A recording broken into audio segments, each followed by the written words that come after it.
का उच्चारण स्थान क्या है? ऑप्शन ए कंठ, बी तालु, सी दंत या ऑप्शन डी ओष्ठ। तो आपको बताना है कि स का उच्चारण स्थान क्या होगा। तो देखिए राइट आंसर हो जाएगा ऑप्शन सी। स कैसा व्यंजन है? स दंत व्यंजन है या स दंत ध्वनि है? याद रखिएगा, स कैसी ध्वनि है? स दंत ध्वनि है या दंत व्यंजन है? याद रखिएगा। तो स का उच्चारण स्थान हो जाएगा ऑप्शन सी दंत। नेक्स्ट क्वेश्चन है, निम्न में कौन सा कथन असत्य है? ऐसे ही प्रश्न पूछे जाते हैं पेपर में, तो ध्यान से देखिएगा कौन सा कथन असत्य है यानी गलत है।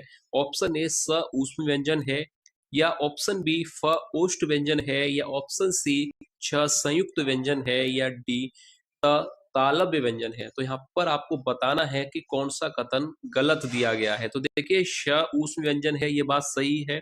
फ ओष्ठ व्यंजन होता है, यह भी बात सही है। और छ संयुक्त व्यंजन होता है। तो यहाँ पर देखिए ध्यान दीजिएगा, त तालव्य व्यंजन है, यह बात गलत है, यानी यह कथन असत्य दिया गया है। त तालव्य व्यंजन नहीं है। त कैसा व्यंजन है या त कैसी ध्वनि है? तो याद रखिएगा त दंत व्यंजन है, ना कि तालव्य व्यंजन। तो ऑप्शन डी ही यहाँ पर राइट आंसर हो जाएगा कि यह कथन गलत है। नेक्स्ट क्वेश्चन देखते हैं, भाव, दशा, धर्म, गुण या कार्य का बोध कराने वाली संज्ञा कहलाती है। प्रश्न पूछा गया था, ध्यान से इसका आंसर देखिएगा, सरल प्रश्न है। भाव, दशा, धर्म, गुण या कार्य का बोध कराने वाली संज्ञा को क्या कहा जाता है? व्यक्तिवाचक संज्ञा, या जातिवाचक संज्ञा, या द्रव्यवाचक संज्ञा, या भाववाचक संज्ञा। तो राइट आंसर क्या होगा यहाँ पर? तो देखिए सरल प्रश्न है, राइट आंसर हो जाएगा ऑप्शन डी, भाववाचक संज्ञा कहा जाता है। ऑप्शन डी यहाँ पर राइट आंसर हो जाएगा, याद रखिएगा। नेक्स्ट क्वेश्चन है, आम्ल का तद्भव शब्द क्या है? ऑप्शन ए आदर्शिका, बी आम्र, सी आपाक, या ऑप्शन डी आंवला। तो देखने में जो प्रश्न जितना सरल है उतना ही ये परीक्षाओं में पूछा जाता है, और बड़ी बड़ी परीक्षाओं में ये प्रश्न पूछा जाता है कि आम्ल का तद्भव शब्द क्या है। तो ध्यान से देख लीजिएगा, सरल है, याद हो जाएगा। आम्ल का तद्भव शब्द होता है आंवला। ऑप्शन डी राइट आंसर होगा, आंवला क्या है? आंवला तद्भव शब्द है, और आम्लक इसका तत्सम शब्द है। ठीक है, याद रखिएगा, आम्लक का तद्भव शब्द क्या होगा? आंवला। यह प्रश्न हो सकता है इस बार आपसे पूछा जाए, तो आम्लक का तद्भव शब्द क्या होगा? आंवला। नेक्स्ट क्वेश्चन है, तकदीर किस भाषा का शब्द होगा? ऑप्शन ए तत्सम, बी फारसी, सी तद्भव, या ऑप्शन डी अरबी। तो राइट आंसर क्या है? किस भाषा का शब्द है तकदीर? तो राइट आंसर याद रखना है आपको, ऑप्शन डी, तकदीर अरबी भाषा का शब्द है। ऑप्शन डी राइट हो जाएगा। तकदीर किस भाषा का शब्द होगा? तकदीर होगा अरबी भाषा का शब्द। नेक्स्ट क्वेश्चन है, सच्चिदानंद शब्द का संधि विच्छेद है। ऑप्शंस दिए गए हैं, तो राइट आंसर यहाँ पर क्या होगा? आप पढ़ लीजिएगा। तो यहाँ पर देखिए, सच्चिदानंद शब्द का संधि विच्छेद किया जाए तो ऑप्शन सी होगा। ऑप्शन सी यहाँ पर होगा सही। सच्चिदानंद शब्द का संधि विच्छेद देख लीजिए यहीं पर, तो यहाँ पर ऑप्शन सी राइट आंसर हो जाएगा। और अगर आपसे पूछा जाए कि सच्चिदानंद शब्द किस संधि का उदाहरण है, तो यह किसका उदाहरण है? यह है व्यंजन संधि का। यह भी याद रखिएगा, सच्चिदानंद शब्द व्यंजन संधि का उदाहरण है। ठीक है। नेक्स्ट क्वेश्चन है, आम में मिठास है, इस वाक्य में मिठास शब्द क्या है? व्यक्तिवाचक, जातिवाचक, या द्रव्यवाचक, या ऑप्शन डी भाववाचक। तो राइट आंसर क्या होगा? आम में मिठास है, तो मिठास शब्द क्या है? तो मिठास शब्द हो जाएगा यहाँ पर ऑप्शन डी भाववाचक संज्ञा। अभी मैंने आपको प्रश्न में परिभाषा कराई थी, इसके अनुसार ऑप्शन डी ही राइट आंसर होगा, भाववाचक संज्ञा।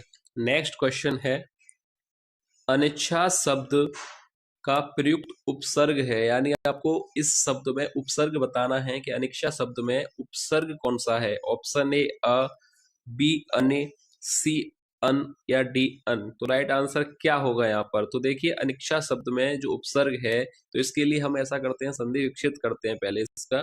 वैसे तो सरल है, पर फिर भी अगर आपको बताने के लिए किया जा रहा है, तो देखिए इसका संधि विच्छेद अगर किया जाए तो संधि विच्छेद होगा अन प्लस इच्छा। अन प्लस इच्छा, यहाँ पर संधि विच्छेद इसका होगा। तो अब देख साफ साफ आप देख सकते हैं, तो यहाँ पर उपसर्ग कौन सा हो जाएगा? अन। और ये किसका है? व्यंजन संधि का उदाहरण दिया गया है यहाँ पर। अनिक्षा व्यंजन संधि का उदाहरण है, अन प्लस इक्षा। तो यहाँ पर उपसर्ग आपको पूछा गया था, तो उपसर्ग हो जाएगा ऑप्शन सी, अन। याद रखिएगा, ऑप्शन सी राइट आंसर हो जाएगा। और ये किसका उदाहरण है? यह व्यंजन संधि का उदाहरण है। नेक्स्ट क्वेश्चन है, निम्न में से पृथक संज्ञा का उदाहरण है। ऑप्शन ए किताब, बी कलम, सी विद्यार्थी या ऑप्शन डी गीता। तो राइट आंसर क्या होगा? पृथक संज्ञा का उदाहरण आपको बताना है।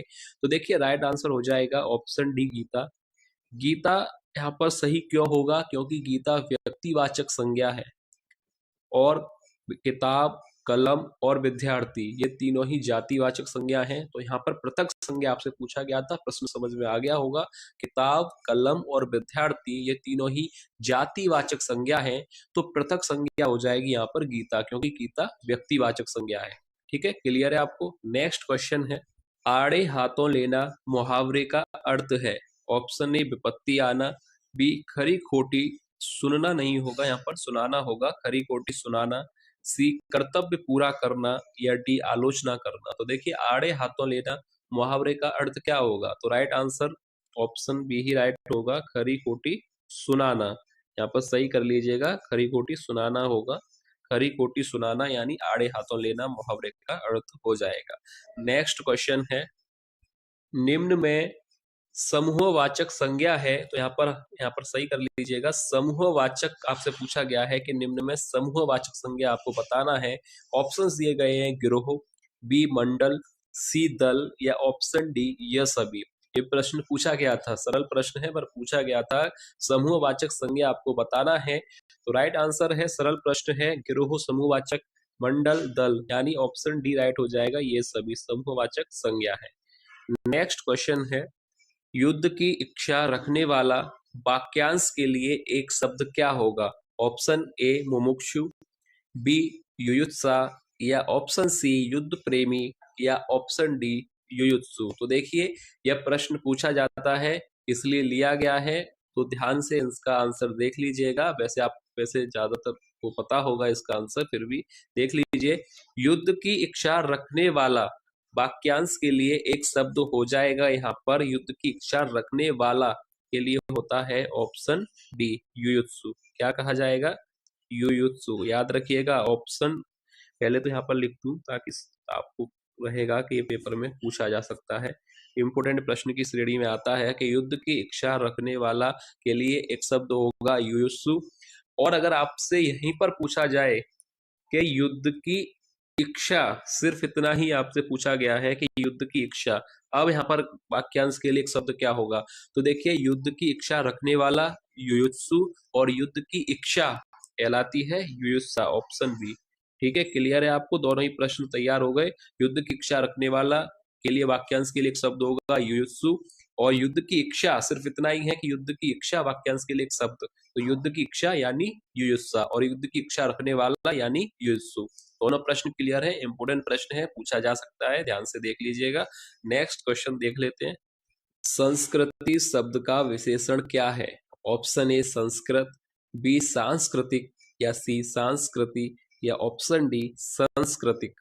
तो देखिए संस्कृति शब्द से अगर विशेषण हो तो यहाँ पर ऑप्शन क्या सही होगा? बी सांस्कृतिक। याद रखिएगा, संस्कृति शब्द का विशेषण हो जाएगा सांस्कृतिक, ना कि सांस्कृतिक गलत है और ए और सी तो बिल्कुल गलत है, बी ही सही होगा सांस्कृतिक। याद रखिएगा, संस्कृति शब्द से विशेषण बनेगा सांस्कृतिक। नेक्स्ट क्वेश्चन है, तिनका का तत्सम शब्द क्या होगा? ऑप्शन ए तिक्त, बी ताम्र, सी त्वरित या डी तृण। तो देखिए तिनका तद्भव शब्द है और इसका तत्सम आपसे पूछा जा रहा है, तो राइट आंसर यहाँ पर क्या होना चाहिए? तिनका का तत्सम हो जाएगा तृण, ऑप्शन डी राइट आंसर होगा। तिनका शब्द का तत्सम शब्द होगा तृण। याद रखिएगा, ताम्र गलत है क्योंकि ताम्र किसका होता है? तामा का। याद रखिएगा, ताम्र भी आए तो तामा याद रखिएगा। त्वरित किसका होता है? तुरंत का। ठीक है, त्वरित किसका होगा? तुरंत का। और ताम्र किसका होगा? तांबे का। और तृण किसका होगा? तिनके का। याद रखिएगा। नेक्स्ट क्वेश्चन है, निम्न में कौन गुणवाचक विशेषण नहीं है? ऑप्शन ए टिकाऊ, बी गुजराती, सी प्रत्येक या ऑप्शन डी लंबा। तो राइट आंसर क्या होगा? गुणवाचक विशेषण आपसे पूछा गया है कि गुणवाचक विशेषण कौन सा नहीं है। तो देखिए टिकाऊ, गुजराती और लंबा ये तीनों ही गुणवाचक विशेषण हैं। तो राइट आंसर यहाँ पर हो जाएगा ऑप्शन सी, प्रत्येक गुणवाचक विशेषण नहीं है। सरल है, आप सभी को आना चाहिए इसका आंसर। गुणवाचक विशेषण नहीं है, ऑप्शन सी प्रत्येक। नेक्स्ट क्वेश्चन है, तीनों कालों को जानने वाला वाक्यांश के लिए एक शब्द क्या होगा? त्रिकालज्ञ कहा जाएगा या त्रिपुटी कहा जाएगा या ऑप्शन सी त्रिकालदर्शी कहा जाएगा या ऑप्शन डी त्राता कहा जाएगा? तो देखिए राइट आंसर क्या होगा? तीनों कालों को जानने वाला वाक्यांश के लिए एक शब्द होगा ऑप्शन ए त्रिकालज्ञ। पहला ही ऑप्शन यहाँ पर सही हो जाएगा। तीनों कालों को जानने वाला वाक्यांश के लिए एक शब्द होगा त्रिकालज्ञ। और मैं आपसे पूछना चाह रहा हूं कि त्रिकालदर्शी किसे कहा जाता है, ये आप लोग बताइएगा। जो भी इस प्रश्न तक आ चुके हैं उनके लिए एक प्रश्न है कि त्रिकालदर्शी किसे कहा जाता है? तीनों कालों को जानने वाला तो त्रिकालज्ञ होगा, तो त्रिकालदर्शी कौन होगा? ठीक है, तो ये प्रश्न का आंसर आप लोग दीजिएगा जिनको भी आता होगा। तो चलिए नेक्स्ट क्वेश्चन देखते हैं। शुद्ध शब्द का चयन कीजिए। ऑप्शंस दिए गए हैं, तो आपको बताना है कि वर्तनी किस शब्द की शुद्ध है।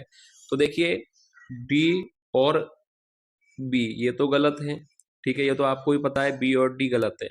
अब या तो ए सही होगा या सी। यहाँ पर मात्राओं का चक्कर भी होता है। तो देखिए ऑप्शन ए और सी में से सही होगा ऑप्शन सी दीर्घायु। ठीक है, यहाँ पर ऑप्शन सी सही हो जाएगा। यहाँ पर मात्रा की वजह से ये गलत है, दीर्घायु यहाँ पर सही होगा। ठीक है, नेक्स्ट क्वेश्चन है, उद्गम में प्रयुक्त उपसर्ग है।